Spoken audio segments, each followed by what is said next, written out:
દિલ્હીની રાજનીતિમાં આમ આદમી પાર્ટીમાં આંતરિક ઘર્ષણ હવે ખુલ્લેઆમ સામે આવ્યું છે. ગુરુવારે રાઘવ ચડ્ડાને રાજ્યસભામાં ઉપનેતા પદ પરથી હટાવી દેવામાં આવ્યા છે.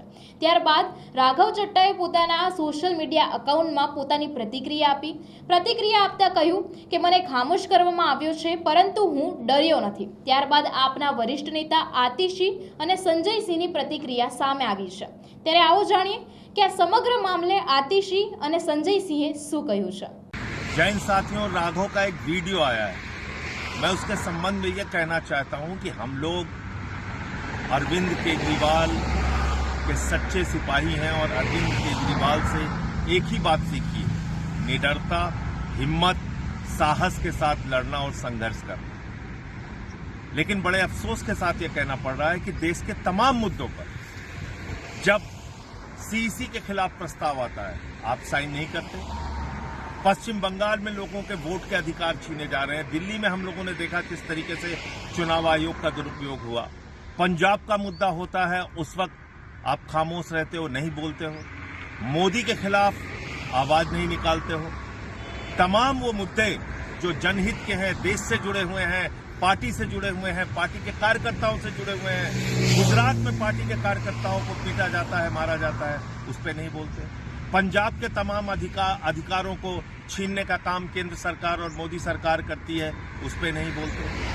तो ये बहुत सारे मुद्दों पर वॉकआउट करने का मामला आता है, उस समय वॉकआउट नहीं करते. तो ये तमाम चीजें हैं जिसका जवाब देश आपसे चाहता है, लोग आपसे चाहते हैं. जय हिंद. आज मैं राज्यसभा सांसद राघव चड्डा जी से कुछ सवाल पूछना चाहता हूं. राघव जी, आप बीजेपी से इतना डरते क्यों? आप बीजेपी से सवाल उठाने से डरते क्यों हैं? आप मोदी जी से सवाल उठाने से डरते क्यों हैं? आज हमारा देश एक बहुत बड़े संकट से गुजर रहा है.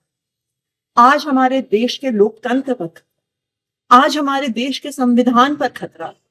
आज हमारी आंखों के सामने इलेक्शन कमीशन का मिसयूज करके पश्चिम बंगाल का इलेक्शन चुराया जा रहा है, लेकिन आप उस पर सवाल नहीं उठा रहे. आप उस पर बोलने से डर रहे हैं. हम सबने देखा किस तरह से दिल्ली में गलत तरीके से वोट काटे गए. बीजेपी के कार्यकर्ताओं ने गलत तरीके से वोट बनाए और बीजेपी इलेक्शन चुरा के ले गई. और आज वेस्ट बंगाल में यही हो रहा है. आज इलेक्शन कमीशन का मिसयूज हो रहा है.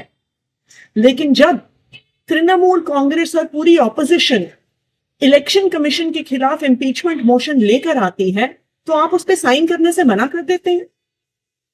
आपने क्या एक बार भी संसद में पश्चिम बंगाल में हो रहे लोकतंत्र पर हमले पर सवाल उठाए?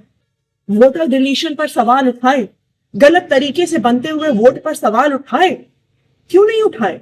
क्या बीजेपी से डर रहे हैं? क्या मोदी जी से डर रहे हैं? आज देश के सामने, देश के आम आदमी के सामने सबसे बड़ा संकट एलपीजी गैस सिलेंडर का है.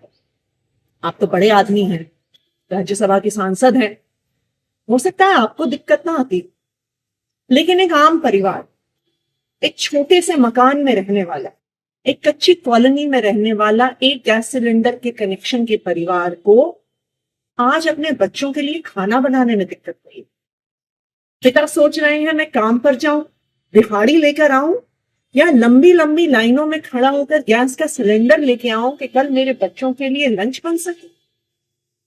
जब आम आदमी पार्टी ने पंजाब में, दिल्ली विधानसभा में सिलेंडर का सवाल उठाया, जब आम आदमी पार्टी के सांसदों ने एलपीजी सिलेंडर का मुद्दा उठाया, और आपको जब एलपीजी के मुद्दे पर बोलने के लिए कहा गया, तो आप चुप रह गए. आप मोदी जी से डर गए क्या? आज इस देश में हर इंसान को यह तय करना होगा कि क्या वो मोदी जी के साथ है या वो संविधान के साथ है, लोकतंत्र के साथ. मुझे याद आ रहा है जब अरविंद केजरीवाल जी गिरफ्तार हुए थे, हम सब सड़कों पे खड़े होकर लड़ रहे थे. पुलिस हम पे लाठियां चढ़ा रही थी, हमें घसीट कर पकड़ कर लेके जा रही. दिल्ली के अलग अलग थानों में, कहीं नरेला में, कहीं बवाना में हम डिटेन हुए. हम रोज सड़कों पे लड़ रहे थे. आप तब लंदन में, आपने हमें बताया कि मेरी आंख का ऑपरेशन हो रहा है इसलिए मैं लंदन में।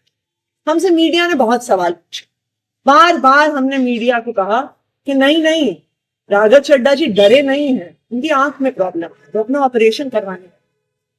लेकिन आज राघव जी, मेरे मन में भी ये सवाल आ रहा कि जब अरविंद केजरीवाल जी गिरफ्तार हुए तब भी आप बीजेपी से डर गए, तब भी आप मोदी जी से डर गए, क्या आप डर के लंदन भाग गए?